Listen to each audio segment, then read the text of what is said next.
Welcome back. Survival Saturday with Johnny Tiger. July 2nd, 2022. Happy Canada Day. Belated Happy Canada Day to those of our viewers, myself included, from Canada.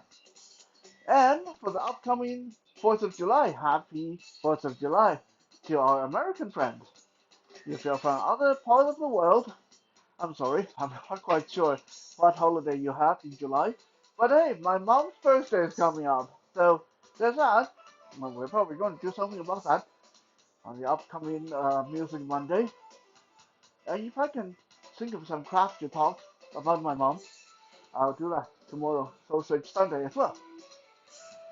So, now that I had my little break after today's rather tiring um exercises, we're going to talk a little bit about stances because I mentioned that in the previous video.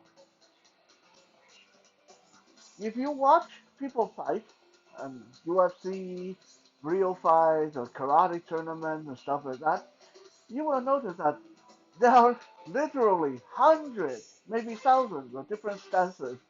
So obviously we are not going to be able to cover all of them today, but I want to cover uh, four of the most commonplace ones that you are going to encounter. And for some of you that just start experimenting with sparring and training and stuff like that, you may have thought about this. You may have this question like, okay, I tend to do this stand when I fight, but I know this guy, he does this stand. I know that guy, he does this. So, should I change to something else? Am I doing the right thing? The quick answer to you is fortunately, no, you're not doing the right. You're not doing the wrong thing. Um, Stances are like fingerprints, or it should be. It's like playing a piano. Not everyone's going to play the same song the same way, or at least if they are really into what they're doing, that it's not supposed to sound the same. Okay. Um, so stances are like that. Furthermore, you should not always stick to one stance. You should be comfortable with different stances. I talked about this briefly before, that a lot of people get the wrong idea that a fight or a martial art tournament or sparring is like, put me going to my fighting stance and let's go. Nah, because you do that, most likely you're going to get kicked in the nuts or punched in the face. Because the moment you do this, put, you're telegraphing that you're going to fight.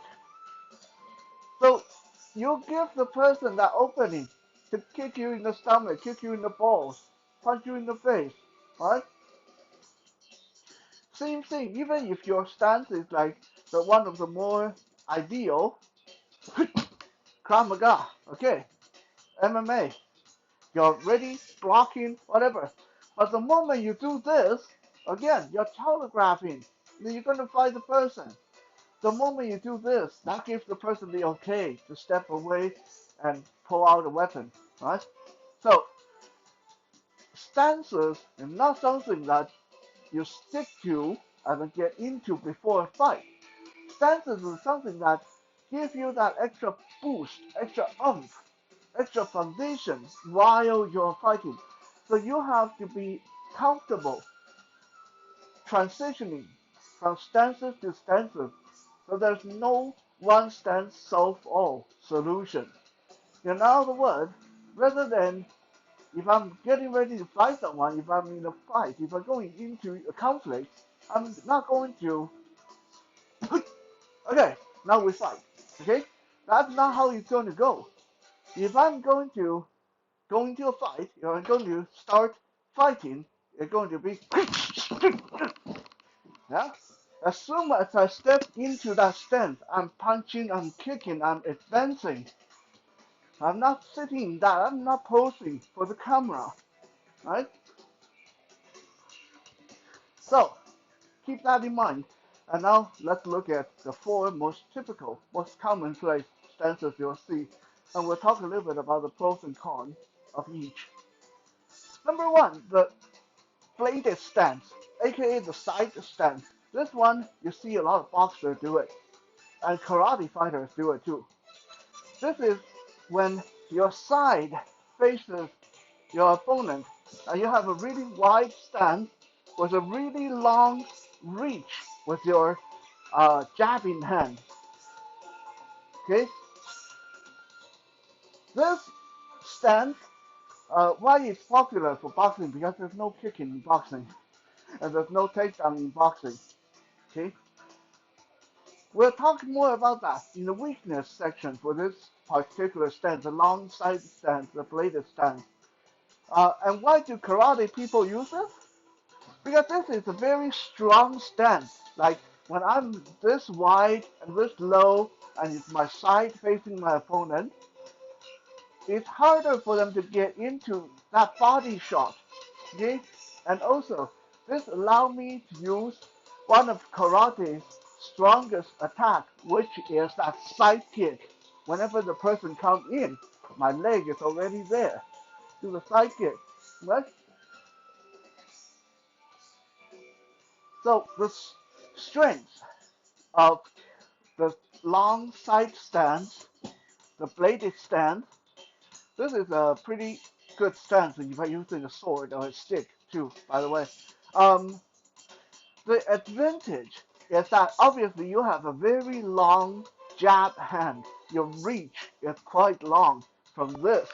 And also because you're kind of sideways to your opponent, so your profile, the surface where they can attack is a lot smaller, right? If I'm facing my opponent, right, anytime my guard go down, they can hit me in the face, all across the chest, all in the belly, groin, everything, right?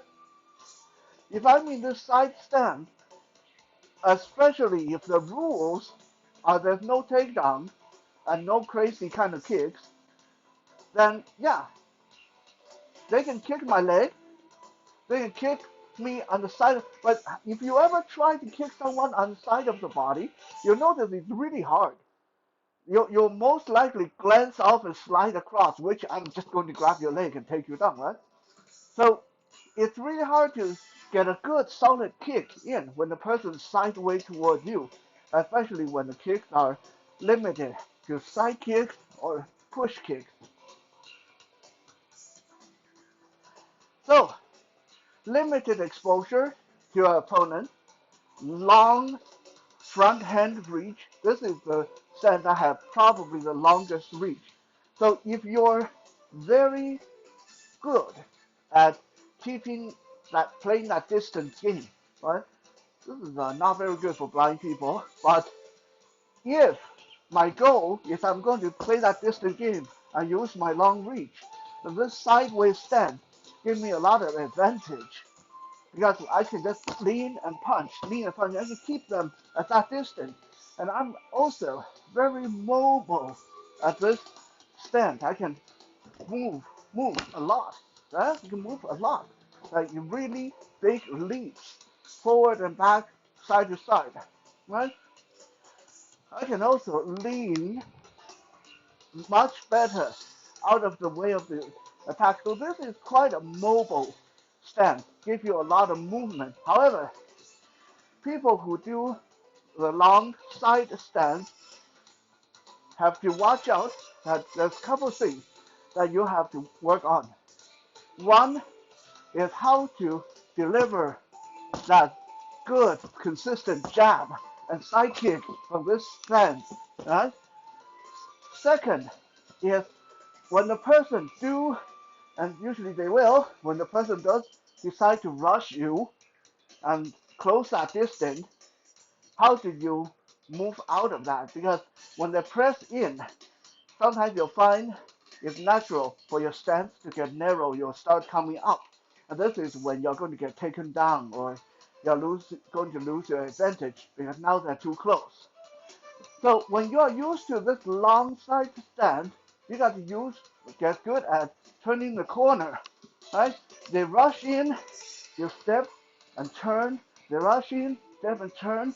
Always move around them like a hand on a clock. Okay? Don't let them take the advantage.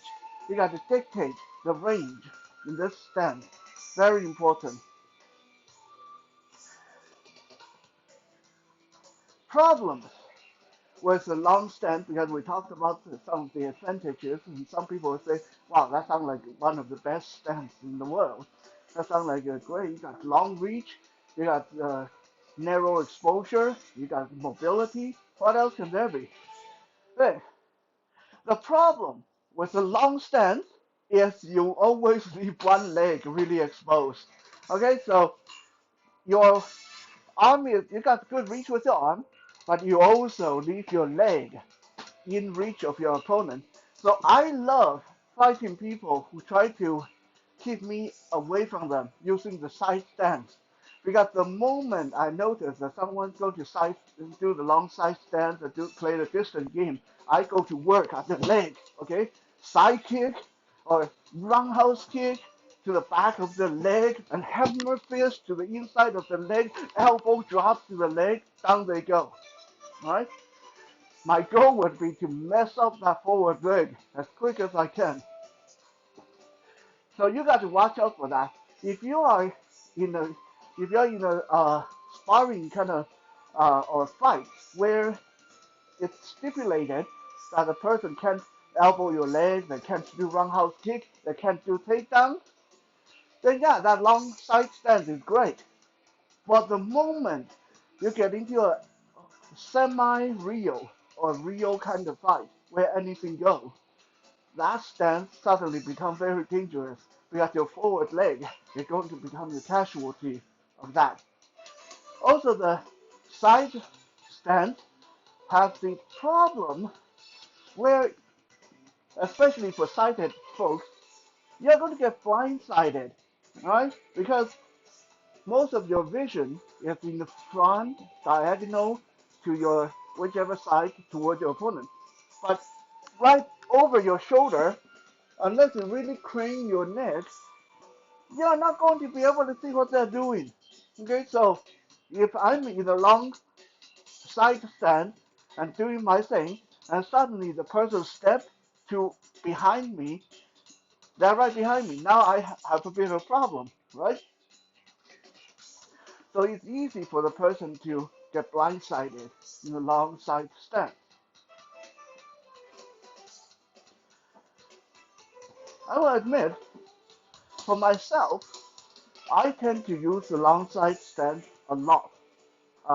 Most of the time I won't start off with that, but I will transition into that gradually if I find that the person I'm sparring against or fighting against is not super aggressive or super experienced.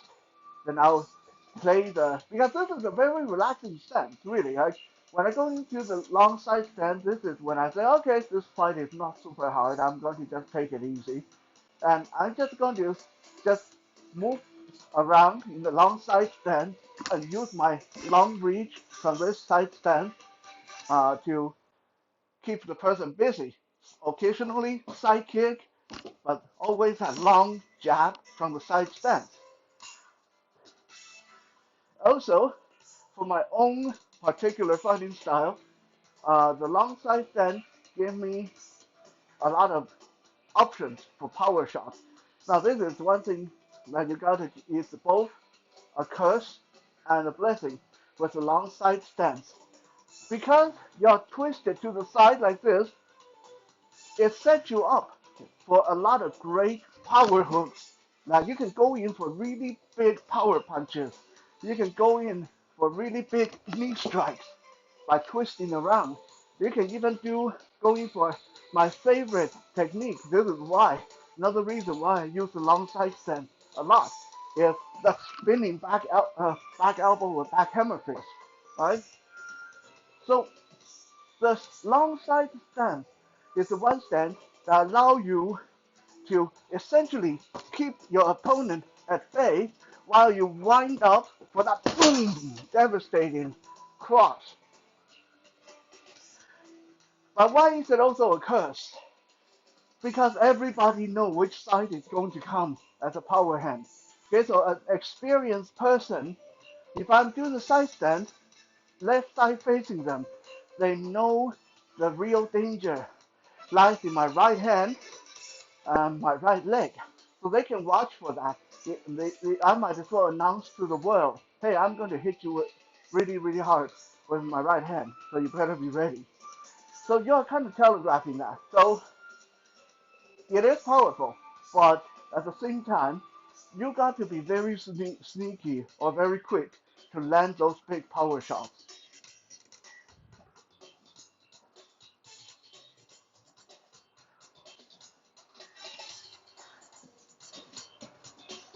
Number two, the short side stand, aka the cat stand. This is when your legs are closer together and most of your weight is on your back leg. You're still facing your opponent with your side, but now your front leg is barely holding any weight. Your front leg is almost on tiptoe, and you're bouncing a little bit. You're kind of bouncing back and forth, and you can move really quick, quick little steps. Right? This is more preferred than the long side stand for people who do kickboxing. At least the traditional Muay Thai kickboxing, the Western kickboxing, this is a little bit trickier because of the more possibility of being taken down. The thing is, uh, well, actually, I'll talk about that when I talk about the problem with this stand. Why do people do the short side stand or the cat stand? Because of the quick mobility, okay? Because this allow me to quickly block with my leg if the person tries to kick, and I can lash my leg out in a side kick, in a roundhouse kick, in the back crescent kick. Okay, I can do a lot with my leg with this short side stand, and I still have a pretty decent reach to the side. I can still have pretty decent reach with that jab hand, with the elbow, with the back elbow, and I still have those big power shots with my backhand and my back elbow and even my back leg. Right? So you still maintain some of that power shot. You still maintain that really decent reach, but you gain the ability to do quick little movement to either side, and you gain the ability to swing several kicks and block with your leg, all that stuff. The problem with the short cat stand, and those of you who grapple already know, right? Legs are closer together, which means the person is going to give you a double leg takedown. So if you're in a game where takedowns are not allowed, and really big roundhouse kicks to the legs are not allowed, uh, then yeah, okay, this is a good stance. But if you're in a if you're in a fight where wrestling, grappling is actually allowed and permitted, this stance is going to get you messed up, just like the long stance. Because again, it's so easy for the person to just sidestep and instantly be behind you, and then because you're hardly putting any weight on your forward leg, which means if they push you, you immediately tip over, right? And yeah, that double leg takedown just waiting to happen. So that's your short side stand, long side stand. The bladed stand, long one. The cat stand, the short one.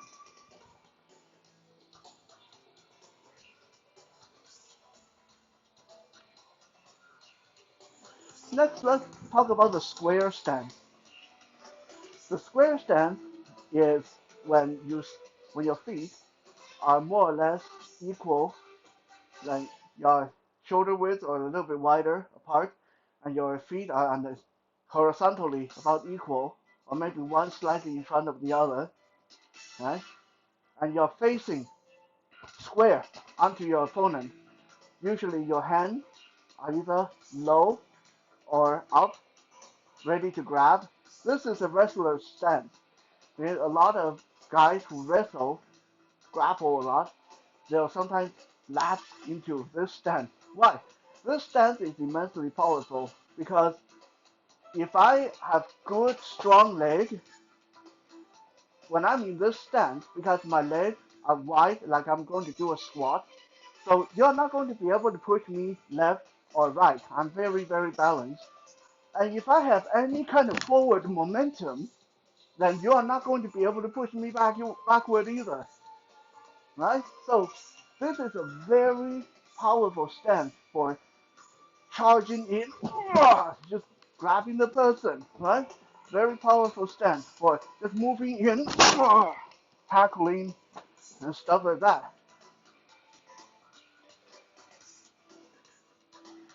And also, from this stance, if I add a bit of weaves to it, back and just gentle sway, back and right, and whenever I think I got an opportunity, I can either dive in for the left leg or I can dive in for the right leg.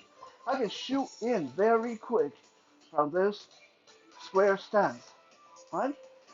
And give me very good defensive ability as well, of course, because I'm facing my opponent.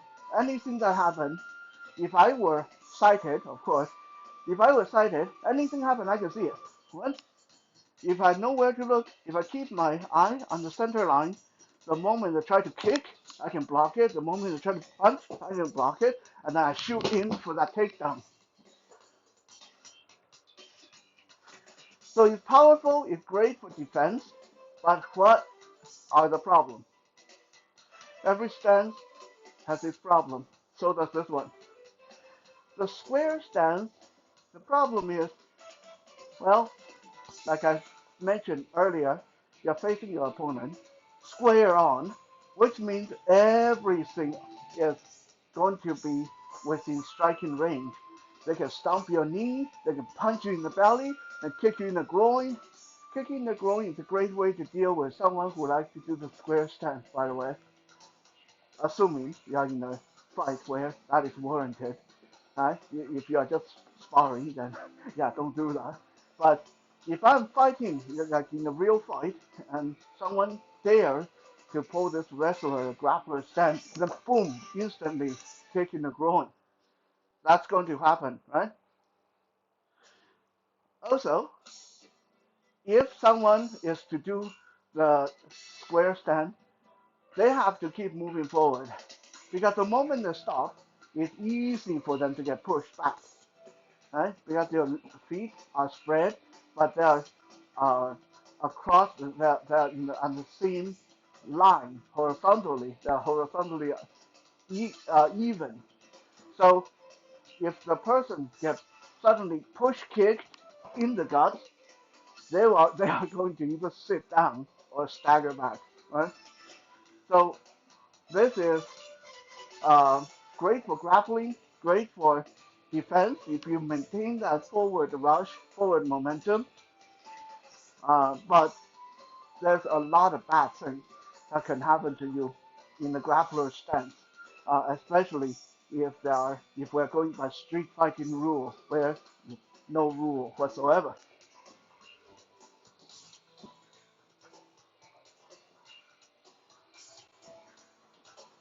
Last but not least, this is so far, as far as MMA has proven, one of the best stances in a fight, no matter if it's a real fight or competition fight. The 45-degree stance. What is the 45-degree stance? You have already seen it, okay? I have one foot forward, one foot back. I have my body slightly turned, so my jab hand is slightly more forward than my cross hand.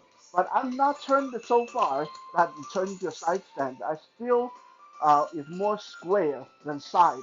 I just turn slightly. So this gives me a good jab, good power jab, a good power cross.